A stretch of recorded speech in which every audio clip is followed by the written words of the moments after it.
সম্পূর্ণ অগ্রহণযোগ্য এই শব্দ দুটিই বলেছেন মার্কিন প্রেসিডেন্ট ডোনাল্ড ট্রাম্প। ইরান যে জবাব দিয়েছে যুক্তরাষ্ট্রের এক পৃষ্ঠায় লেখা 14 দফা শান্তি প্রস্তাবের বিপরীতে, তা পড়ে বুঝে ডোনাল্ড ট্রাম্প যে প্রতিক্রিয়া জানিয়েছেন সেখানে তিনি বলেছেন যে এটি সম্পূর্ণ অগ্রহণযোগ্য। সুপ্রিয় দর্শক, আসসালামু আলাইকুম, শুভেচ্ছা নেবেন। আপনারা জানেন যে ইরান এবং যুক্তরাষ্ট্রের ভেতরে একটা যুদ্ধবিরতি চলছে, যদিও বিচ্ছিন্ন কিছু হামলার ঘটনা ঘটেছে। হরমুজে লাগাতার উত্তেজনা রয়েছে, অবরোধ রয়েছে দুই পক্ষের তরফ থেকে, কিন্তু তারপরেও যুদ্ধবিরতি কার্যকর আছে। বড় স্কেলে যুদ্ধ মধ্যপ্রাচ্যে চলছে না। এই পরিস্থিতিতে পাকিস্তান দুই দেশের ভেতরে মধ্যস্থতা করার একটা দায়িত্ব নিয়েছে। যুক্তরাষ্ট্র পাকিস্তানের মাধ্যমে এক পৃষ্ঠায় 14 দফা একটা শান্তি প্রস্তাব পাঠিয়েছিল ইরানের কাছে। ইরান সেগুলো বিচার বিবেচনা করেছে, পরীক্ষা নিরীক্ষা করেছে, করে একটা জবাব দিয়েছে। সেই জবাব পাকিস্তান পৌঁছে দিয়েছে ডোনাল্ড ট্রাম্পের হাতে। ডোনাল্ড ট্রাম্প তা পড়েছেন এবং তিনি বলেছেন যে ইরান যেসব লিখেছে এই সব কিছুই সম্পূর্ণ অগ্রহণযোগ্য। সুতরাং যুদ্ধ বন্ধ করার জন্য বা যুদ্ধ বিরতি আরো দীর্ঘায়িত করার জন্য যে উদ্যোগ ছিল সেই উদ্যোগে একটা ফুল স্টপ পড়েছে, অর্থাৎ একটা বাক্য এখানে শেষ হয়েছে। এরপরে কি আবার যুক্তরাষ্ট্র এবং ইরানের মধ্যে আবারও যুদ্ধ লেগে যাবে? উত্তেজনা কি আবারও বাড়বে? সেটি এখন একটা দেখার বিষয়। সেটা এখনই বলা যাচ্ছে না। কিন্তু এর আগে ডোনাল্ড ট্রাম্প যখন ইরানের সঙ্গে আলাপ আলোচনা করছিলেন, তখন আলোচনার এক পর্যায়ে তিনি বলেছিলেন যে তিনি সন্তুষ্ট নন, হ্যাপি নন। তারপরে দেখা গেল যে ইসরায়েলের সঙ্গে যৌথভাবে যুক্তরাষ্ট্র একটা আক্রমণ শুরু করে এবং 40 দিন পর্যন্ত যুদ্ধ চলে। এখন ডোনাল্ড ট্রাম্প কি করবেন সেটা এখন একটা দেখার বিষয়। কিন্তু আপাতত এতটুকু আমরা বলতে পারি যে এই মুহূর্তে ঠিক কার্যকরভাবে যুক্তরাষ্ট্র এবং ইরানের মধ্যে যুদ্ধ বন্ধ করার আলাপ আলোচনা চলছে না। যা চলছে তাতে ডোনাল্ড ট্রাম্প খুশি নন। তিনি বলছেন এটি অগ্রহণযোগ্য। ইরান যে প্রস্তাব দিয়েছে তাতে হাইলাইট করা হয়েছে সব ফ্রন্টে যুদ্ধ বন্ধ করা। তাহলে সব ফ্রন্ট বলতে সেখানে লেবাননও থাকবে। ইরান বলেছে যে আবারও ইরানকে আক্রমণ করা হবে না, এরকম একটা নিশ্চয়তা ইরানকে দিতে হবে। এবং হরমুজ প্রণালীতে যুক্তরাষ্ট্র যে নৌ অবরোধ দিয়ে রেখেছে সেই অবরোধ প্রত্যাহার করে নিতে হবে। সুপ্রিয় দর্শক, এরই মধ্যে ইসরায়েলের প্রধানমন্ত্রী বিবি নেতানিয়াহু একটা সাক্ষাৎকার দিয়েছেন সিবিসি নিউজকে।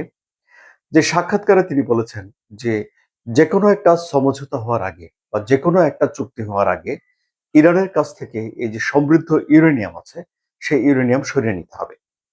ইরানের কাছে 60% পর্যন্ত সমৃদ্ধ 440 কেজি ইউরেনিয়াম রয়েছে ইন্টারন্যাশনাল অ্যাটমিক এনার্জি এজেন্সির তথ্য অনুযায়ী, যাকে 90% পর্যন্ত সমৃদ্ধ করা গেলে ইরান 10টির মতো পারমাণবিক অস্ত্র তৈরি করতে পারবে বলে ওই সংস্থাটি মনে করে।